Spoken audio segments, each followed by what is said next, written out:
já perguntar já compartilhando a tela, então? Pode ser, pode ser. Vou compartilhar. Peço desculpas por estar sem a tela, mas, é, enfim, é uma dificuldade de ter... Ixi, acho que ficou talvez muito zoom, né? Mas enfim.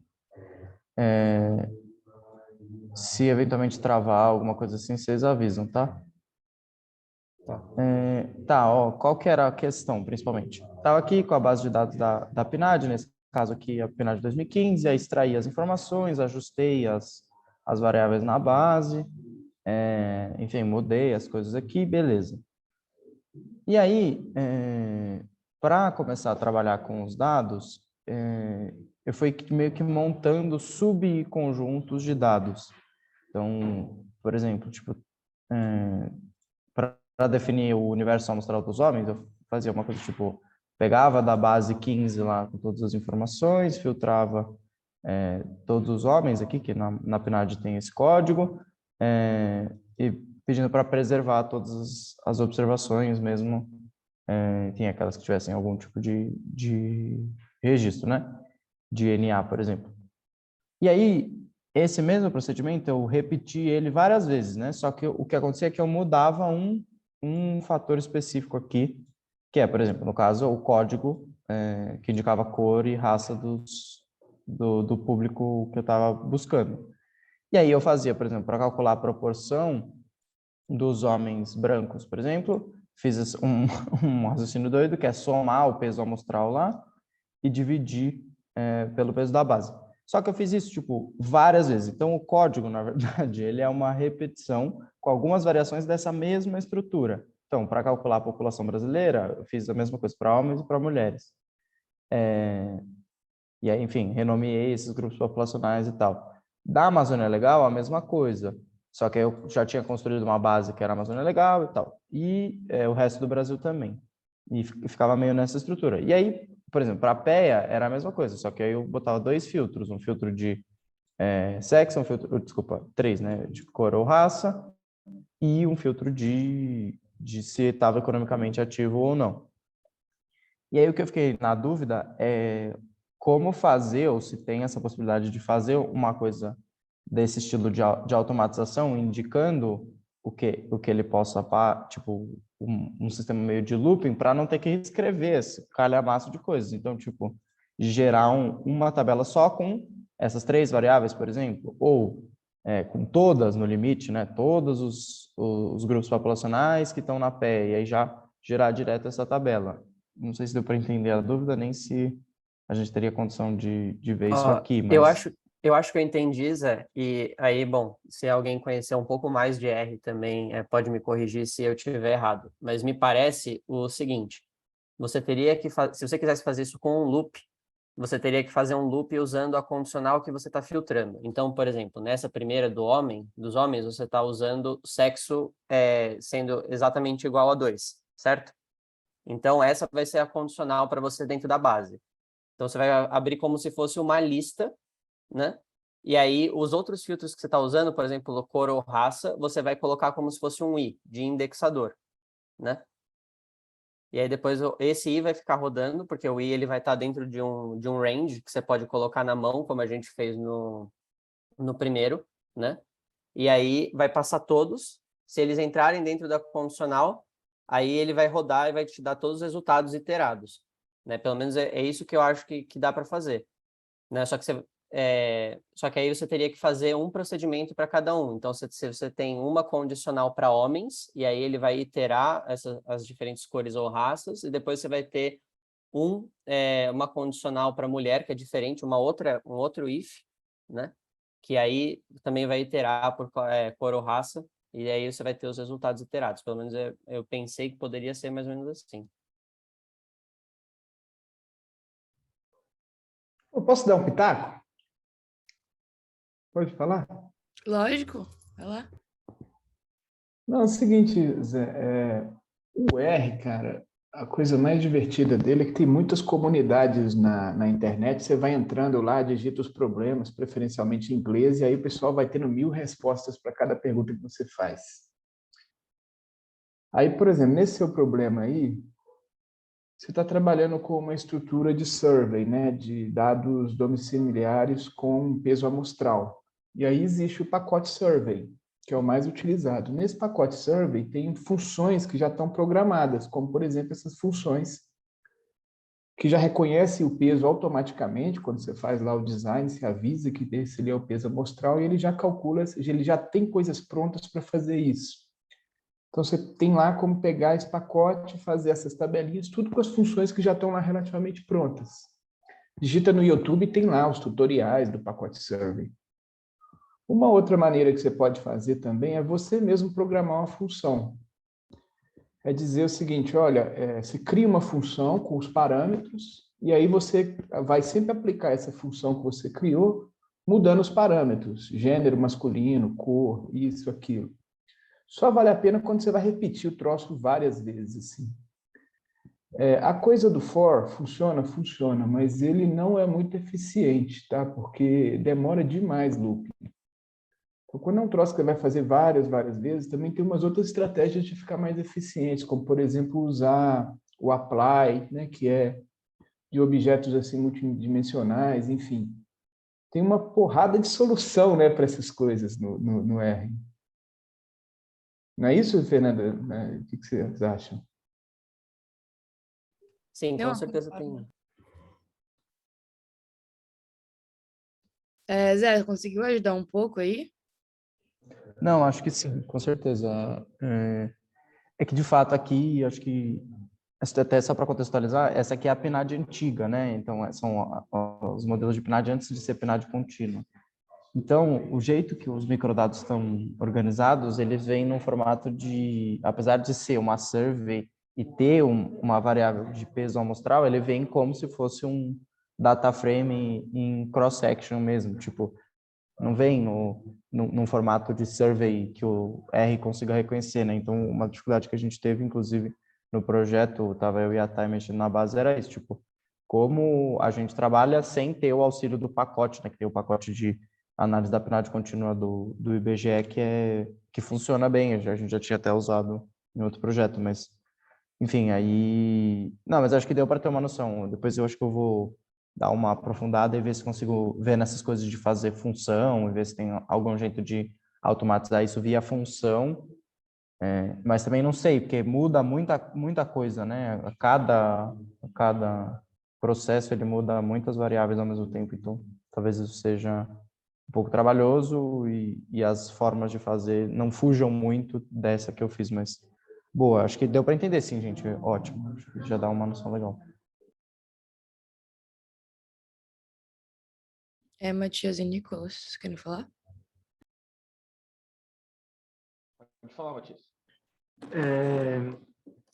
Não, eu acho que essa questão que o Orair colocou da velocidade para a solução versus a simplicidade do código é um pouco o que define assim, as estratégias para construir esse negócio. Eu sempre falava, quando eu estava dando monitoria, que se você faz mais de 2 Ctrl+C, Ctrl+V, você está fazendo errado, programando errado. Porque a ideia é que você não repita nada no código, né? Você vai repetir, sei lá, você vai mandar o computador repetir os procedimentos. Então, por exemplo, nesse seu caso, Zé, eu acho que seria um duplo loop, um ciclo duplo, assim, né? Então, a gente faria um ciclo em cor raça, outro ciclo em gênero. E aí tem esse ponto que o Urair colocou, que, por exemplo, é mais lento usar o ciclo, usar o loop do for, por exemplo, do que usar a programação funcional, que é essa ideia de, por exemplo, pegar o apply e aí criar uma função que retire, que calcule os dados que você quer, né? Então, o apply é uma função que funciona assim, me diz qual é o objeto que você quer trabalhar e me diz qual é a função que você quer aplicar nesse objeto. E aí você cria uma função. Como você usa uma função como argumento de outra função, então nós vamos, por exemplo, para cada coluna para cada divisão de raça e gênero, nós vamos fazer uma soma. E aí, então, nós vamos colocar dentro do apply as várias categorias de raça e gênero e aí usar essa soma. Como nós estamos usando uma função como argumento de outra função, isso é a programação funcional. Essa é a solução mais eficiente do R. Quando a discussão é criar soluções rápidas, esse é o melhor jeito. Mas aí, se a gente fosse usar a programação funcional com as funções do pacote survey, o pacote survey é um que é muito lento, por exemplo. Então, é mais rápido fazer essa conta que você estava fazendo, somar vetores de pesos, por exemplo, do que pedir para ele calcular um total através do pacote survey, porque aí ele demora muito para processar os dados e tal. Mas acho que a ideia é bem por onde a Fernanda e o João colocaram no material, assim, aquele loop, você pode fazer 2, 3, 4, 5, infinitos loops, um dentro do outro, né, um nicho dentro do outro, assim, ou você poderia criar essas outras funções. Acho que depois, se você quiser, a gente pode desenhar um loop juntos, assim, para ver. E aí, talvez, acho que pode ser legal até, como lição de casa da monitoria de hoje, a gente desenha o mesmo loop usando o for e usando programação funcional. E aí a gente mostra a diferença entre um e outro, assim, e quais as vantagens e desvantagens.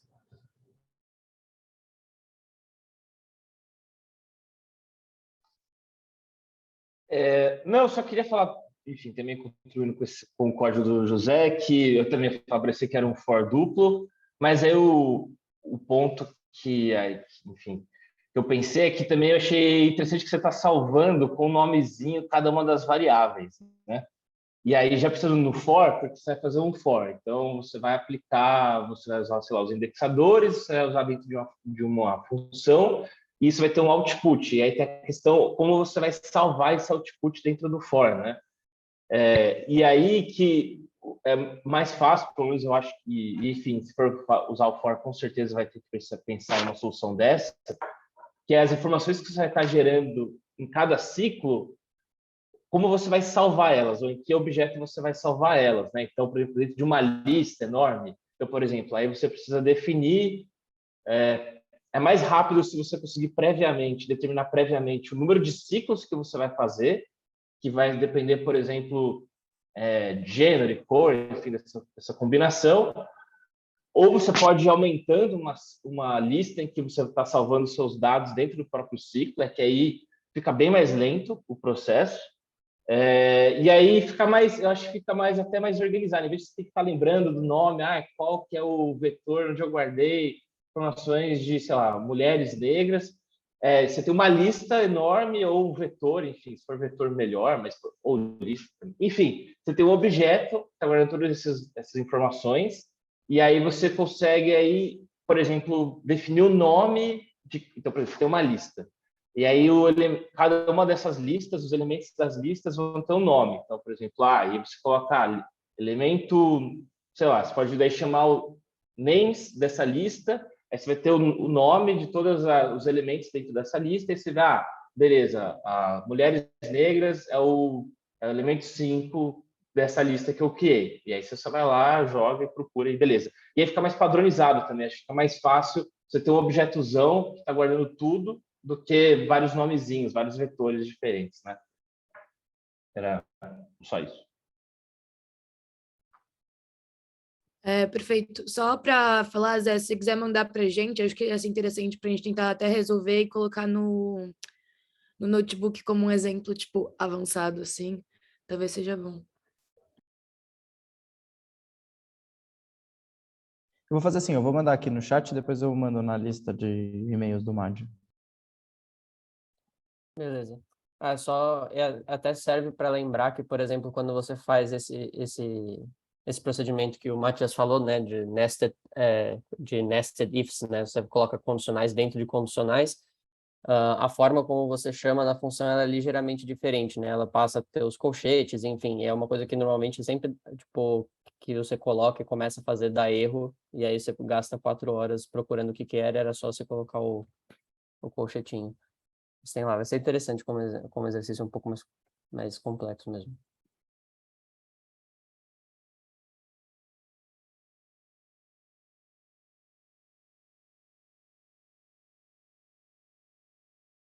Perfeito, gente. Eu mandei no chat só para avisar o documento e o outro código auxiliar que precisa só para rodar as coisas. Boa, Zé. Não sei se alguém quer complementar mais o Zé ou se tem outras dúvidas também. Dúvidas tem muitas, assim. Na verdade, descobri que o meu modo de mexer no R é meio chimpanzé, assim, sabe? Então, assim, vou ter que pensar melhor aqui, fazer mais isso. Na verdade, eu queria isso. Queria se vocês pudessem passar mais exercícios que já tem prontos de livro, sei lá, algum capítulo de livro que eu possa ler sobre isso e fazer mais.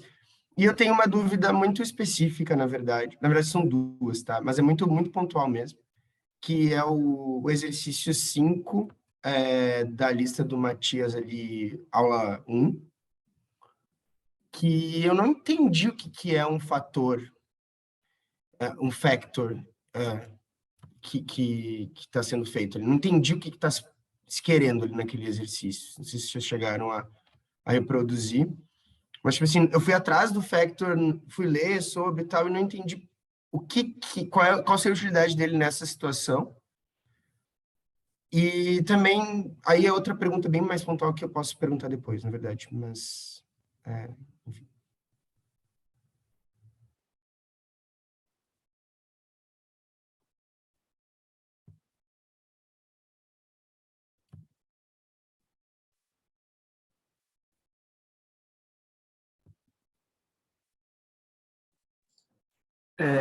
Vou falar aqui da parte do factor. E esse exercício era mais para conseguir entender um pouco como usar esse tipo de variável categórica, assim, né? Porque aí, assim, essas variáveis, elas sempre são... Tem dois elementos, né? Elas têm o elemento que é a descrição delas, então, aquilo que eles chamam das etiquetas, assim, né? Os labels, e como que ela está estruturada. Então, no caso das pesquisas domiciliares, por exemplo, em sexo, está definido lá como masculino, feminino, só que ela vem 1 e 2, né? E aí está aplicado ali. A ideia aqui era um pouco criar um vetor em que a gente tivesse essas duas coisas. Então, tivesse três categorias, uma categoria de emprego formal, uma de informal e outra de conta própria, que tivesse uma distribuição de 30, 40, 30, e a gente agregasse a essas categorias o nome formal, informal e conta própria. Então, a gente criaria uma amostra com a função sample, e aí, na função sample, a gente consegue definir qual é a distribuição que vai aparecer de cada um dos tipos da variável, e depois Isso agregar... é onde diz probabilidade? Isso é onde diz probabilidade? Isso. Bom, quer ver? Deixa eu compartilhar aqui a tela. Vamos ver se a gente consegue fazer algo rapidinho.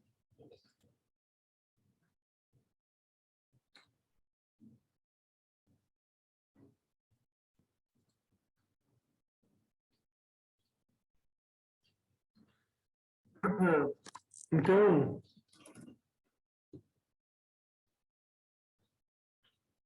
a função sample ela vai ter quais são os elementos que você tem dentro dela, qual é o tamanho dela,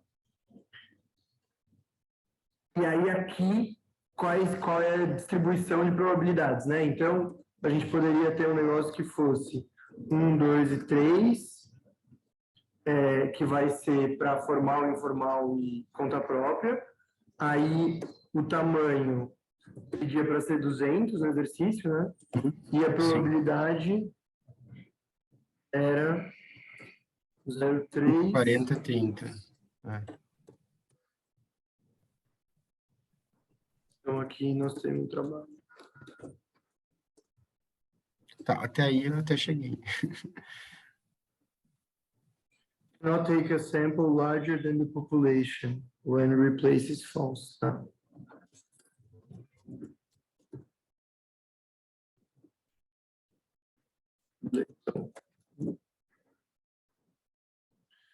Aí ele gerou aqui aleatoriamente. Então, aqui, por exemplo, a gente poderia ter... a gente poderia fazer de um jeito em que ele criasse vários mercados de trabalho que tivessem essa distribuição, né? Então, a gente poderia criar vários Brasis que iam ter essa distribuição. Aí,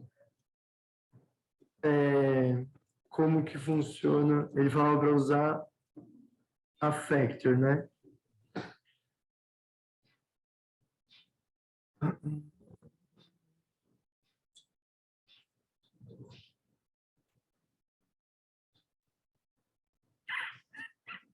Então, acho que teria que ser os levels seriam um trabalho. E aí os labels... Seria formal, informal e...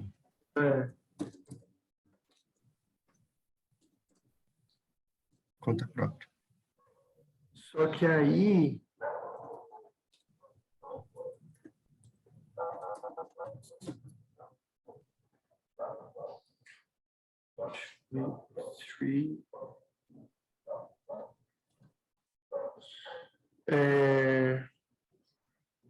Tá, como que é que ele funciona, então?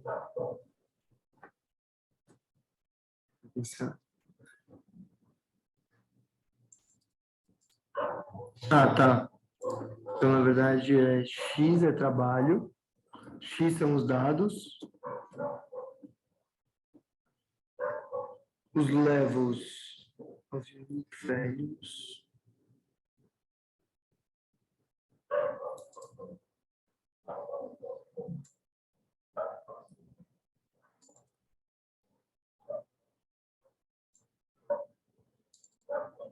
Então, aqui vai ser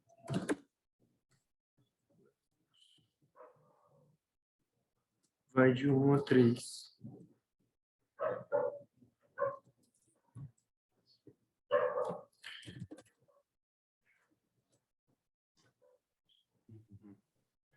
Então, quando a gente baixa o dado da PNAD, por exemplo, ele vem desse jeito, né?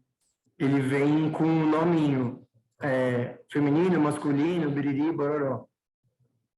E aí, por exemplo, ele informa para a gente aqui quais são os níveis, e quando a gente pergunta quais são os valores únicos de trabalho teste, ele traz para a gente o formal e tal, e indica quais são os níveis. E aí, se você bota nem sei se ele tem unlabel, unclass, ó. Então, sei lá, aqui, quando a gente vê qual é a classe de trabalho, ele vai ser um vetor simples numérico. Quando a gente vê qual é a classe do trabalho teste, aí ele passa a ser um factor. Então, o tamanho desse trabalho vai ser bem menor do que esse trabalho teste, porque aqui ele está armazenando mais de um nível, né? Tipo, se a gente pergunta qual é a estrutura do trabalho teste, ele vai trazer aqui o factor, tal, só que aí a ideia era meio só para entender como trabalhar com essas variáveis que tem um nome, né, associado a cada um dos níveis, assim, tem uma etiqueta. Obrigado. Faz muito sentido agora.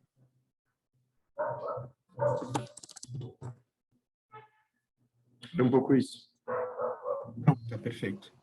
Aí, só queria perguntar uma coisa aí bem básica mesmo. Deixa eu ver se eu acho aqui. Cadê? Só um pouquinho, gente. Aí, enquanto o Pedro encontra, só uma coisa que eu acabei fazendo e não mostrei.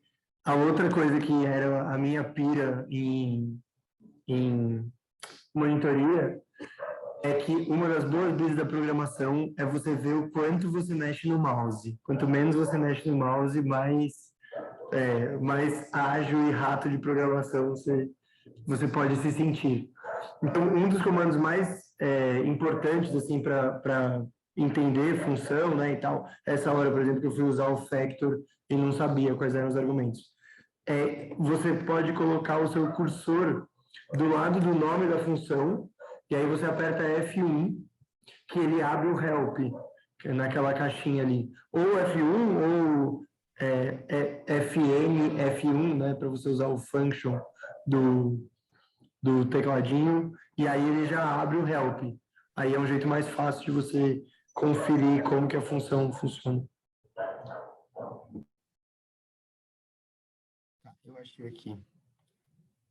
E essa é uma pergunta bem básica mesmo, porque é uma questão mesmo de estrutura da função que eu não entendi.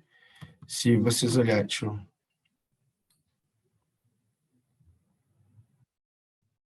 aqui, tá?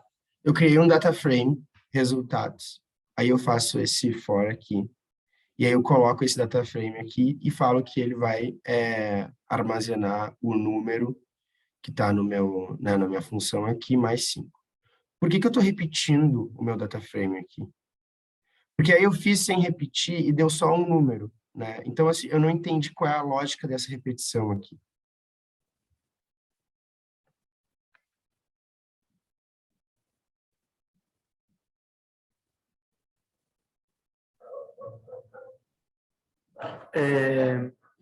Então, aí, o truque dele é exatamente para você agregar o resultado, todos os resultados anteriores que vieram antes. Então, quando você tirou, você falou que só sobrou o último número, né? Então, nesse caso aí, a gente cria o resultados vazio. Aí a gente coloca aí, para o número entre 1 e 10, o que ele vai fazer? O C, a gente acaba usando muito o C como vetor e tal, mas o nome dele é combine, né? Que é exatamente essa ideia de que você está juntando valores, assim, está juntando qualquer tipo de informação, né? Pode ser um valor lógico, uma string ou um número.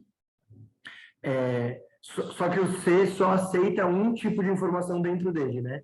Então, se eu tenho um número e eu coloco oi, o número vai virar uma string também, porque a estrutura do vetor ele só aceita um tipo de informação. Aí, o que a gente está fazendo aí é o seguinte, eu tenho resultados vazios. Aí eu falo, para número igual a 1, faça resultados ser número, ou seja, 1 mais 5, mais o resultados anterior. Então, quando o número for 1, o resultados é um vetor vazio. Ou seja, ele vai dar um combine de 1 mais 5 com um vetor vazio. Vai sobrar só o 6. Ele vai juntando o data frame que vai se formando, é isso? Exato. Quando o número for 2, aí resultados já vai ser igual a 6 e ele vai agregar mais o 7, que vai ser o 2 mais 5. Então, por exemplo, quando o Nicolas falou, quando você está dentro do for, você tem que pensar como você vai armazenar o resultado do for. Um dos jeitos é, por exemplo, você cria um data frame que ele é de uma linha só, e aí você dá um rbind, que é o row bind, né, o bind de juntar linhas, usando a linha nova que você acabou de gerar com todas as linhas anteriores que você já tinha produzido. Então, a minha solução para armazenar resultado de for sempre é essa, assim, cria um data frame vazio, fora do for, aí dentro do for, depois que eu fiz as operações, eu falo, data frame vai ser igual ao data frame que eu já tenho, rbind com a nova linha que eu acabei de gerar.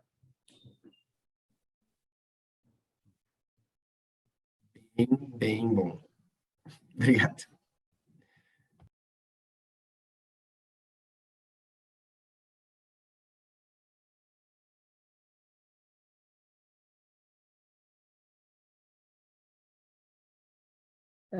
Não sei, pessoal, mas vocês têm mais alguma questão sobre o material em específico ou sobre, tipo, procedimentos em geral no R? Porque, tipo, eu tava esperando que essa fosse uma sessão de dúvidas um pouco mais introdutória, assim, do que essa. Acho que não nesse nível de detalhamento, mas já que, enfim, já que tem essas perguntas aí, se tiver mais alguma, pode mandar ver.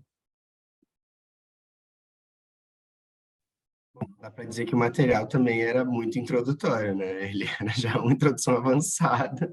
Então, assim, Sim, esses dois, nessas duas aulas que o Matias colocou, são duas aulas que são baseadas num livro de R avançado já, né? Acho que o notebook que eu e a Fê a gente preparou eram com exercícios um pouco mais introdutórios mesmo, de fazer coisa mais, assim, loops mais simples, né? Ou pelo menos ter uma ideia mais do conceito. Então, talvez a ideia fosse ir de trás para frente do que começar já com mexer com fator, mexer com classe e tal. Acho que até porque, pelo menos quando assim, eu sou a pessoa mais tecnoburra do universo, né? Eu venho do direito, né? A gente não programa porra nenhuma, no mais, assim, a gente mexe no Word, né?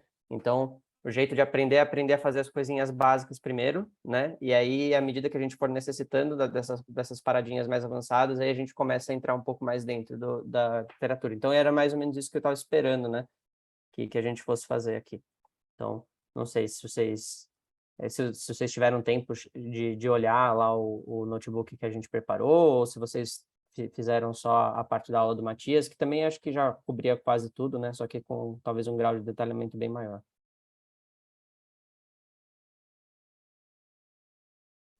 eu particularmente comecei pelo notebook de vocês, daí depois fui para as duas aulas, assim.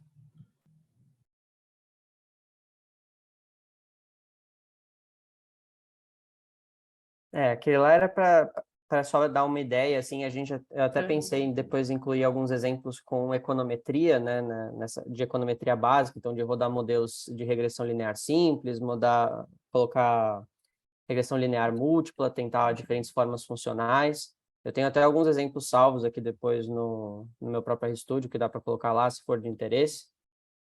Acho que é isso, mas lógico que talvez as dúvidas que venham aparecendo aqui são muito mais ligadas a, tipo, questões de projeto mesmo que a gente está executando dentro do MAD. Então, essa, por exemplo, do ZEC tem mais relação com qual que é a estrutura de dados que você está mexendo dentro da PNAD antiga. Então, acho que seria também interessante isso. Se vocês chegaram a alguma dúvida, tipo, dentro de projetos em específico, e por isso vocês estão aqui, ou se tem alguma coisa que vocês pretendem fazer mais para frente, que pode, tipo, se beneficiar de vocês usarem essas estruturas que a gente tentou mostrar. Eu tenho uma dúvida, na verdade, é algo um pouco básico. Eu comecei pelo notebook mesmo que vocês tinham preparado.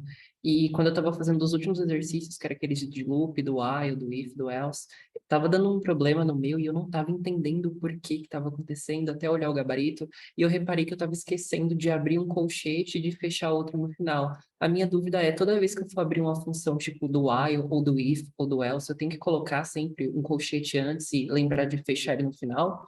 Ou se tem algum Sim. Se você for olhar no seu RStudio, toda vez que você abrir um loop, vai aparecer ao lado à esquerda, onde você tem os numerozinhos, vai aparecer uma setinha, seta. né? Exato. Reparei. Enquanto você não fechar o loop, ele não entende que você, tipo, terminou o processo. Ele vai continuar girando para sempre, né? Entendi. Aquele negócio.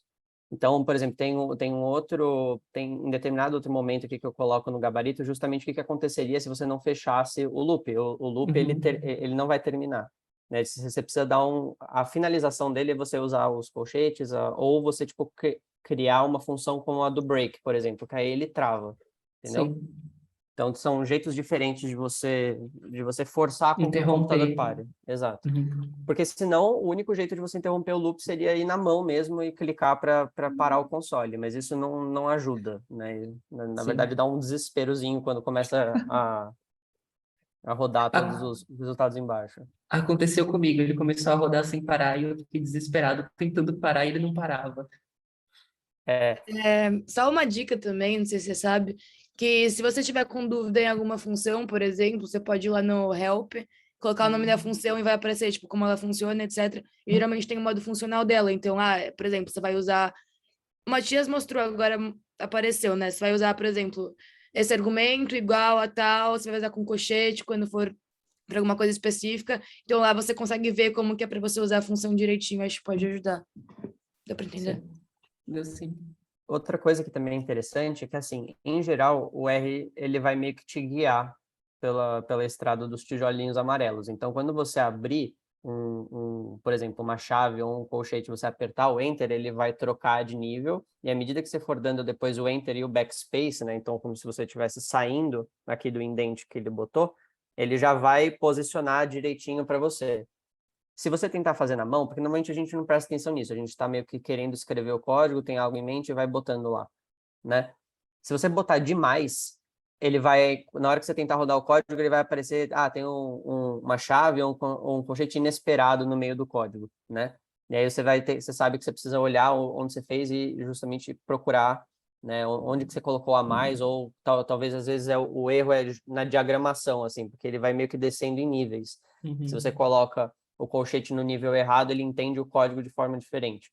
Então, esse é um dos primeiros erros. O outro erro é o de você não colocar nada, e aí ele simplesmente não termina o processo.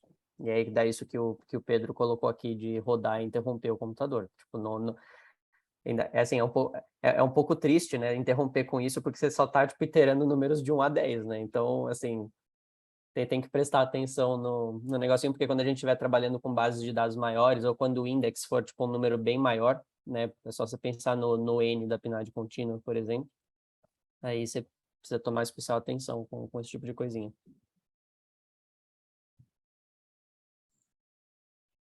Você só não vai precisar abrir colchetes quando você está escrevendo na mesma linha. Então, quando qualquer processo, seja uma função, seja um if, sei lá o quê, se ele estiver na mesma linha do if, aí da condição que você está fazendo, né? Aí você não precisa colocar entre colchetes. Para todo o resto, precisa. E aí é esse negócio que o João falou da indentação do código, né? Que o R tem uma estrutura que é até muito mais simples do que o Python, que depois o João até pode mostrar para a gente, assim. Mas no Python ele é muito mais rigoroso, assim, pede para você... você tem que ir fazendo a indentação para construir a função e tal. O código da função ele tem que estar muito bem construído, porque ele não aceita se não tiver uma indentação correta. O R é mais simples, mas ele vai fazendo automaticamente a indentação, que é qual é a distância da linha zero, né? Do começo da linha, assim. Ele vai sempre botando novos códigos mais para frente. É como se você estivesse estabelecendo uma hierarquia de execução. Então, aqui tem a função, aí depois a condicional, aí depois a operação que você está concluindo. E aí ele resolve de trás para frente.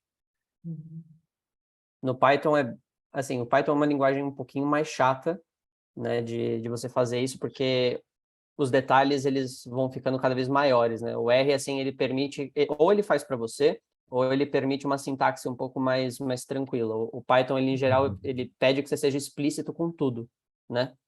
Então, acho que a Fê pode até falar melhor, porque é mais a linguagem dela, eu mexo com o Python de vez em quando, mas o R me parece ser um pouquinho mais forgiving, assim. E ele até te explica onde você está errado, né? No Python, se você erra o código, vai depender de qual mostrador você está usando. Se você está usando PyCharm, se você está usando, por exemplo, Spider ou outras modalidades, né? Outros, como se fosse RStudios, assim, para Python. Aí alguns deles têm uma funcionalidade de te explicar o que está errado, explicar a linha, senão ele só não roda o código.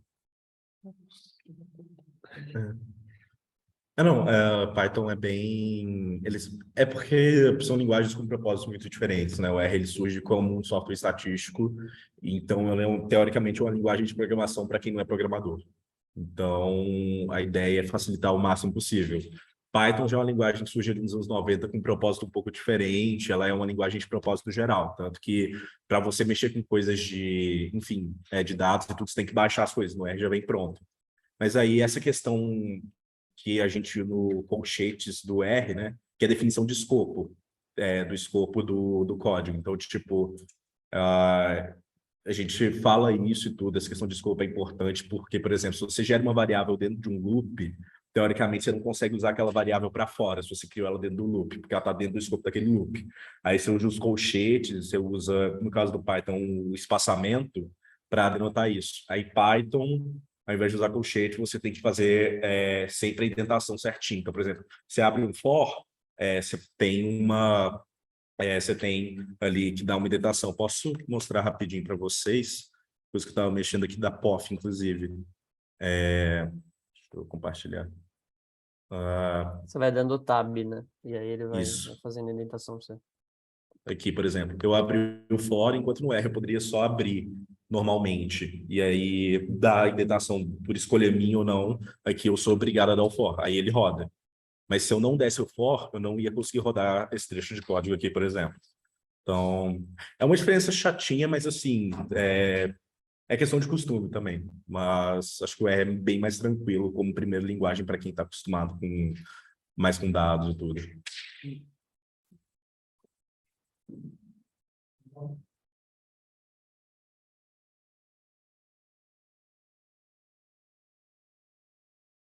Respondeu, Riquelme? Ah, beleza. Então, mais dúvidas? Tenho mais uma dúvida, é a última. Ainda nessa parte desse exercício, eu tinha reparado que quando a gente estava rodando o while, o if, a gente colocava assim, se a velocidade for tanto, print tal frase. Só que teve uma situação em que a gente ia colocar print paste. Qual a diferença entre só usar o print e o outro só colocar o print paste na frente? A função paste, ela vai juntar os dois argumentos que você colocar dentro dela. Então, o que ela está fazendo aqui, ela está juntando uma frase, né, um string, que é um caractere de texto, com o número que você gerou no teu loop. Quando você está fazendo só o print, você está tipo imprimindo, né, ou você está pedindo para o software imprimir um valor só, um argumento só, que é aquele que está dentro, que tem um tipo, né? Então, quando a gente usa esse print paste, é só quando a gente quer juntar, por exemplo, dois caracteres de classes diferentes, ou quando você tem dois argumentos distintos que você quer colocar. Um jeito famoso, assim, de você usar print paste que você vai acabar tendo aqui durante a faculdade, é que, sabe, em monitorias de econometria, você vai fazer aqui exercícios no R, e aí a pergunta vai ser assim, qual que é, por exemplo, o R quadrado, ou o valor do coeficiente do beta 0, beta chapéu 1, tal. Aí o que você vai fazer é print paste, aí você vai colocar o começo da tua resposta, assim, o valor de tanto e aí você coloca como segundo argumento, ele já puxa direto o que você obteve nas contas. Na verdade, é só um jeito mais fácil, para você não ter que ficar escrevendo. Mas, enfim, é quando você tem que juntar dois argumentos, em geral, de classes distintas, né? Entendi. Obrigado.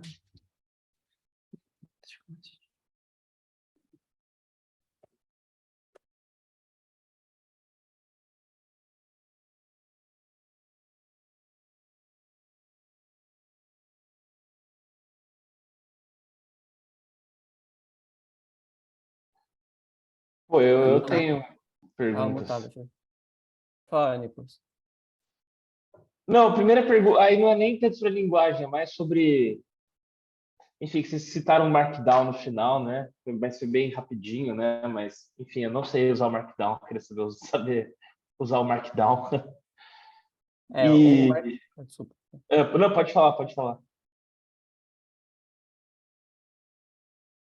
Não, pode terminar a pergunta, só que eu acabei interrompendo. Não, porque é isso, e aí outra pergunta que aí eu não estou conseguindo até pedir ajuda para o João Pedro, e ainda não consegui. Outro João, outro João Pedro. Que é como, cara, eu não estou conseguindo fazer meu R rodar no Jupyter Web. E eu não sei se vocês sabem fazer isso. Já que você usa esse momento em grupo. Porque eu uso o Jupyter, porque meu Jupyter eu consigo rodar o Python, né? Eu não sei como é que faz para rodar a linguagem R no Jupyter. Como vocês fizeram, né? Para montar um notebook? Que esse notebook é do Colab. O que a gente fez. Agora, o do Matias eu não sei, daí ele pode falar.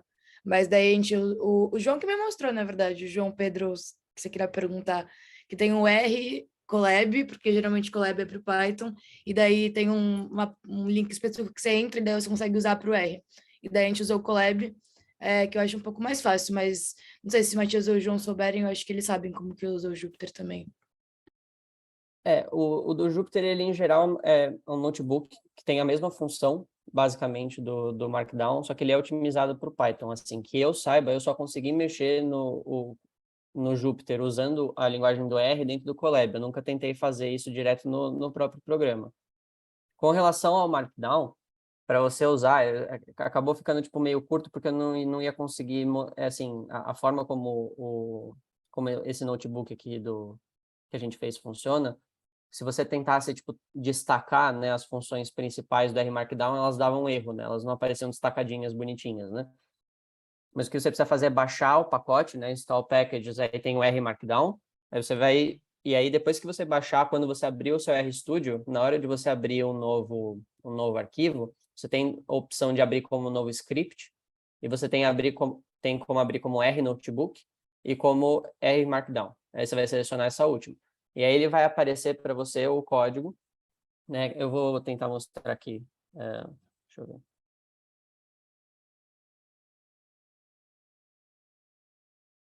Quando você abrir aqui o código, ele vai abrir com uma certa estrutura, né? Onde você já tem aqui, por exemplo, o título, o autor, como que vai ser o output, que você vai ter que escolher no começo, né? Se você quer como PDF, se você quer apresentação, ou se você ou quer como uma página de HTML. Esse aqui vai sair, por exemplo, uma página. E aí, como que você vai fazer? Ele vai rodar, o código ele roda em chunks, né? Que são esses espaços aqui, né? Que eles são como se fosse uma forma de programação contida. Quando você tem, por exemplo, uma página normal, um script normal, se você apertar o Enter aqui selecionando, ele vai rodar tudo, né? Porque tudo aqui é lido como código, com exceção daquilo que vem com o hashtag antes, que é lido como texto não executável.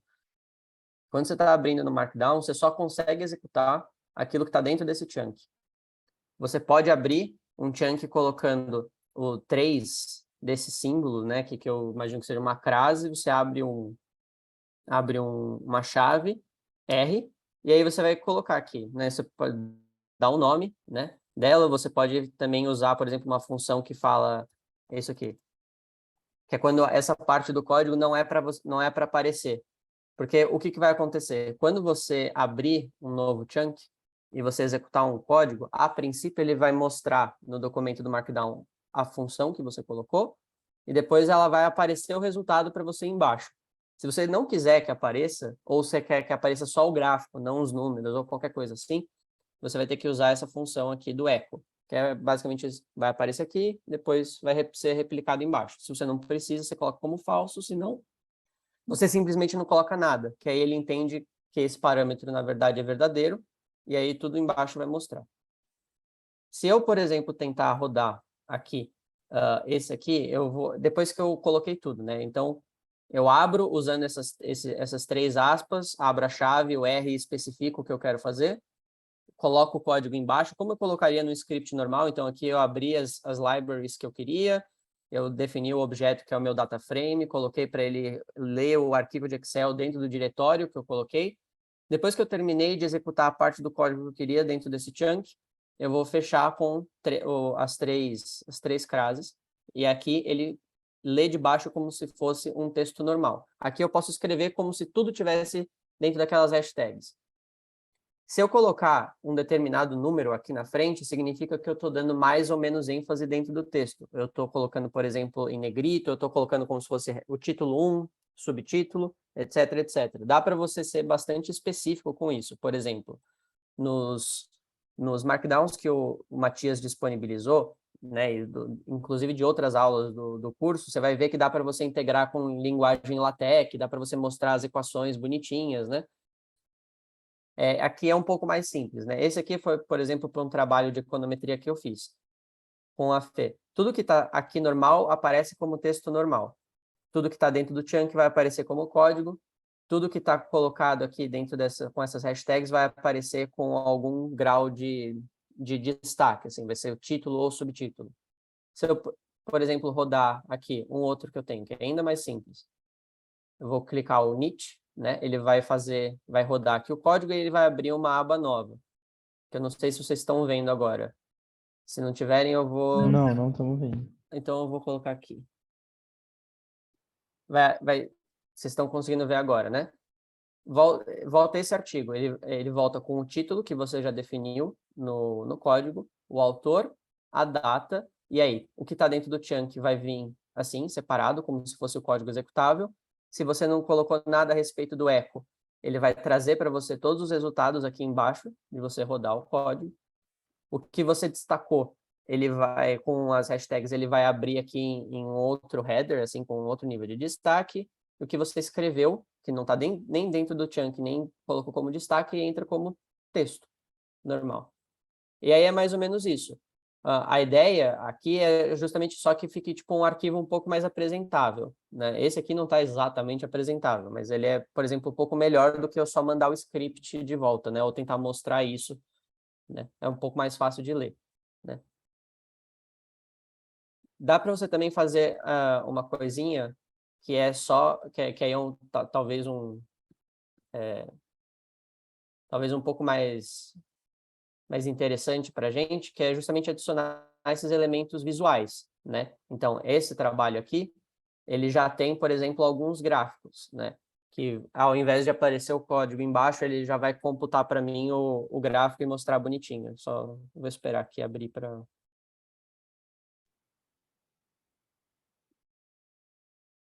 Aqui, ó, por exemplo. E aqui ele está mostrando, por exemplo, uma função de cookies, né, de distância de cookies para viés. Aqui está olhando um viés específico para um modelo de regressão linear múltipla.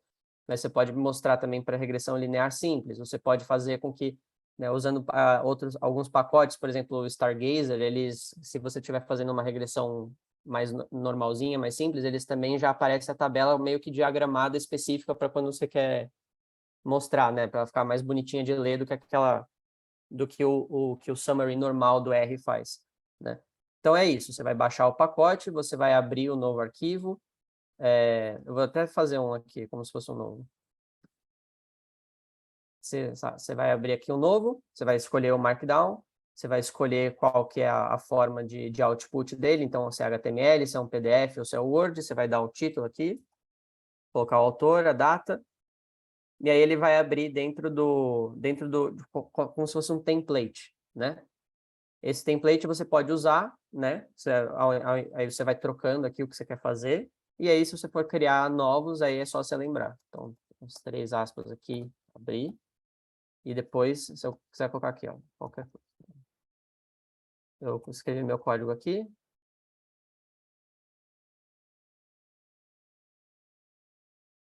Aí eu fechei. Esse aqui é o meu chunk. Aí na hora que eu rodar o código, ele só vai rodar o que está aqui dentro. É mais ou menos isso. Eu acho que respondi. Não, muito legal, tá? Mais do que respondido. Show. Valeu. Nicolas, você tá com acesso fácil a, tipo, terminal, esse tipo de coisa? Tipo, você consegue abrir? Eu consigo. Mas Tá, quer não. resolver? A gente pode resolver, eu já tô aí. Se quiser, a gente resolve. Beleza. Quando você vier, aí a gente já resolve, então, que eu acho que eu lembrei como faz. Aí, Tá beleza. bom. Beleza.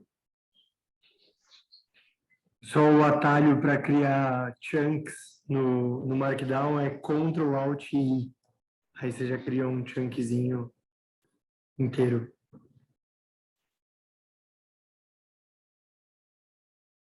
Eu deixei linkado lá no final do notebook, tem um cheat sheet, né, que o próprio R Markdown faz, que são vários atalhos distintos e várias respostas para problemas que normalmente as pessoas têm, né, tipo, se você quer acessar algum tipo de funcionalidade e tal.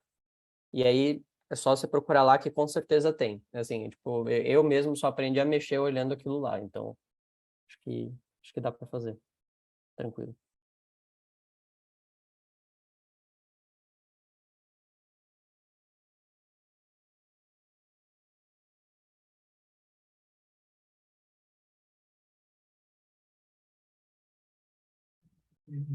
Eu queria só tirar mais uma dúvida de uma coisa. Eu não cheguei a terminar de olhar o material referente ao do Matias. Eu queria saber se eu vou olhar nesses próximos dias. Se tiver eventuais dúvidas, eu posso mandar e-mail para alguém, enfim, com quem eu poderia falar, só para ter essa garantia. Manda pra gente. Ah, tá bom.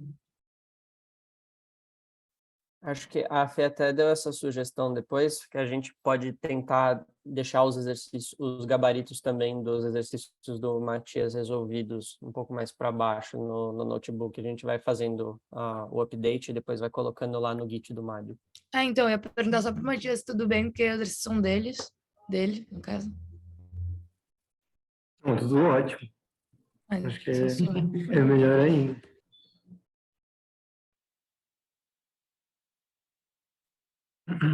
Aí acho que a gente pode ir fazendo junto também. E eu ia sugerir, Riquelme, manda naquele próprio e-mail que o João mandou, o material da aula, o que você tiver de dúvida e tal, porque acho que todos esses conteúdos que a gente comentou hoje é legal a gente disponibilizar tudo assim, aberto lá.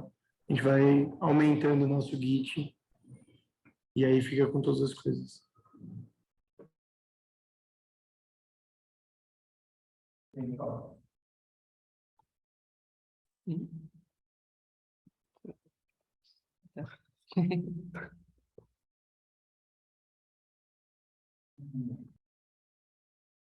Acho que é isso, pessoal. Se alguém tiver mais alguma dúvida, estamos aí à disposição. Não, fiquem à vontade. Não, é isso. E também se alguém lembrar depois de dúvida, tipo, fica à vontade. Então, para mandar e-mail, WhatsApp, tipo, enfim, como vocês preferirem. Fechou.